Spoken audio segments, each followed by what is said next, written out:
नमस्कार दोस्तों, आप सभी का स्वागत है मेरे YouTube चैनल टेक स्पिरिचुअल्स पर, जहां मैं आपको रोचक और अनूठे विषयों पर वीडियो प्रदान करता हूं। आज के वीडियो में हम बात करेंगे श्री माता वैष्णो देवी जी के मंदिर के बारे में। इस वीडियो में हम साथ चलेंगे श्री वैष्णो देवी मंदिर की पवित्र यात्रा पर, जो भक्तों के लिए एक अद्वितीय और आध्यात्मिक अनुभव है।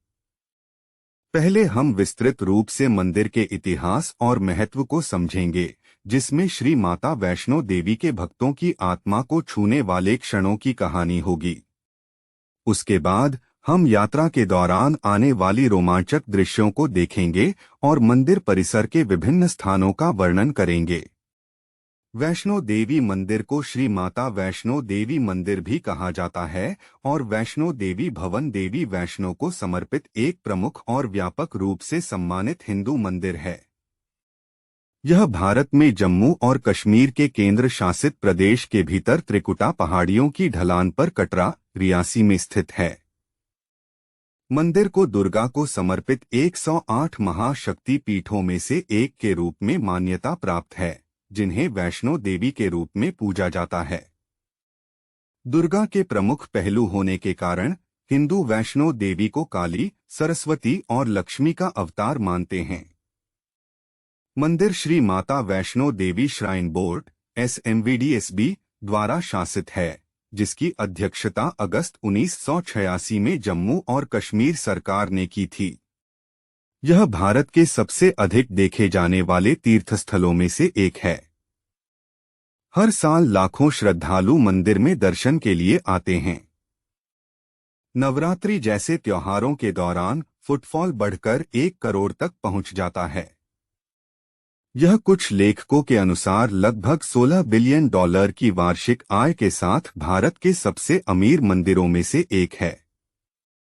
मंदिर हिंदुओं और सिखों दोनों के लिए पवित्र है। स्वामी विवेकानंद जैसे कई प्रमुख संतों ने मंदिर का दौरा किया है। मंदिर Shri Mata Vaishno Devi shrine board (SMVDSB) द्वारा शासित है। बोर्ड की स्थापना जम्मू और कश्मीर राज्य सरकार अधिनियम संख्या 16/1988 के तहत की गई थी, जिसे श्री माता वैष्णो देवी श्राइन अधिनियम के रूप में भी जाना जाता है। बोर्ड की अध्यक्षता जम्मू और कश्मीर के उपराज्यपाल करते हैं, जो मंदिर के संचालन के लिए 9 बोर्ड सदस्यों की नियुक्ति भी करते हैं। मंदिर 1584 मीटर की ऊंचाई पर स्थित है, जो त्रिकुटा पहाड़ी पर कटरा से 12 किमी है। जम्मू शहर से यह लगभग 61 किलोमीटर है। पवित्र गुफा के एक भूवैज्ञानिक अध्ययन ने इसकी आयु लगभग 1 लाख वर्ष होने का संकेत दिया है। ऋग्वेद में त्रिकुटा पहाड़ी का भी उल्लेख है, जिस स्थान पर मंदिर स्थित है। महाभारत, जो पांडवों और कुरुक्षेत्र युद्ध का लेखा-जोखा देता है, में देवी वैष्णो जी की पूजा का उल्लेख है। कहा जाता है कि कुरुक्षेत्र युद्ध से पहले अर्जुन ने आशीर्वाद के लिए भगवान कृष्ण की सलाह से देवी की पूजा की थी। उनकी भक्ति से प्रसन्न होकर देवी मां वैष्णो देवी के रूप में उनके सामने प्रकट हुई। जब देवी प्रकट हुई तो अर्जुन ने एक स्तोत्र के साथ उनकी स्तुति शुरू की, जिसमें एक श्लोक जम्बुकाटक चित्तैषु नित्यं सन्निहितालये कहकर जाता है, जिसका अर्थ है, आप जो हमेशा जम्बू पर्वत की ढलान पर मंदिर में रहते हैं, देवी की ओर इशारा करते हुए। वर्तमान जम्मू माता वैष्णो देवी तीर्थ एक प्राचीन स्थान है, जिसकी प्राचीनता महाभारत से पहले की है। माना जाता है कि भगवान कृष्ण ने अर्जुन को जम्बू की पहाड़ियों में जाने और वैष्णो का आशीर्वाद लेने की सलाह दी थी, युद्ध के मैदान में हथियार उठाने से पहले। देवी जम्बू की पहचान आज के जम्मू से है। अर्जुन वैष्णो देवी की पूजा करते हुए उन्हें सर्वोच्च योगी कहते हैं, जो जीर्णता और क्षय से मुक्त हैं, जो वेदों की माता हैं और वेदांत के विज्ञान हैं, और जो विजय के दाता हैं और स्वयं विजय का अवतार हैं। आमतौर पर यह भी माना जाता है कि पांडवों ने सबसे पहले कोल कंडोली और भवन में मंदिरों का निर्माण देवी मां के प्रति श्रद्धा और कृतज्ञता में किया था। एक पहाड़ पर त्रिकुटा पर्वत के ठीक बगल में और पवित्र गुफा के सामने 5 पत्थर की संरचनाएं हैं, जिन्हें 5 पांडवों की चट्टान का प्रतीक माना जाता है।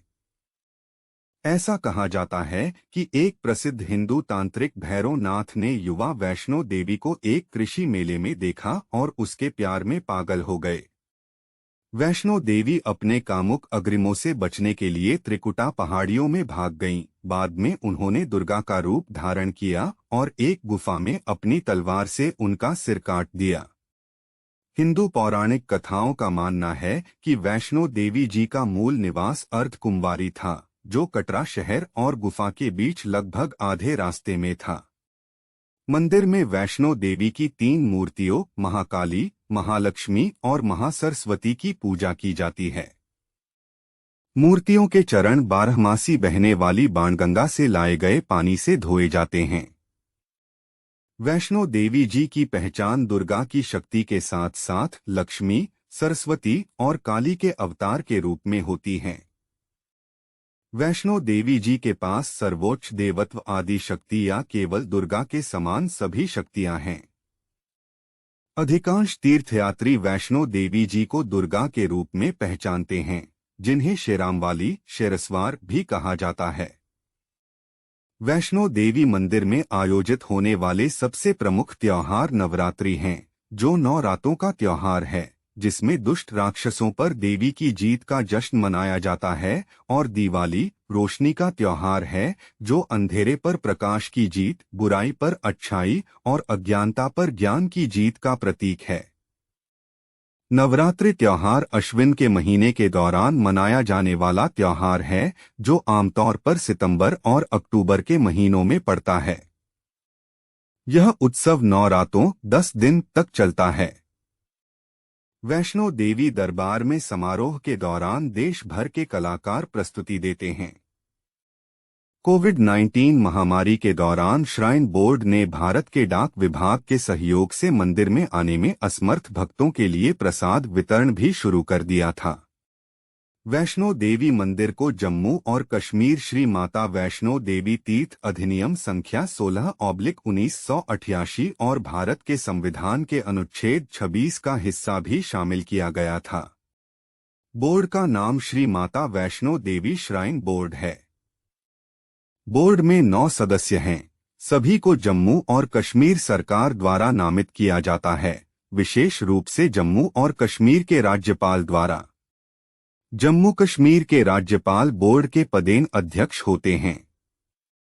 1991 में श्री माता वैष्णो देवी श्राइन बोर्ड प्रबंधन ने प्रसिद्ध शिव मंदिर शिव खोरी का भी नियंत्रण अपने हाथ में ले लिया। श्राइन बोर्ड ने कटरा में रेलवे स्टेशन और बस स्टैंड के पास वैष्णवी धाम, सरस्वती धाम, कालिका धाम, निहारिका यात्री निवास, शक्ति भवन और आशीर्वाद भवन जैसे गेस्ट हाउस भी बनाए हैं। सर्दियों के मौसम में दिसंबर से जनवरी तक वैष्णो देवी मंदिर बर्फ से ढका रहता है।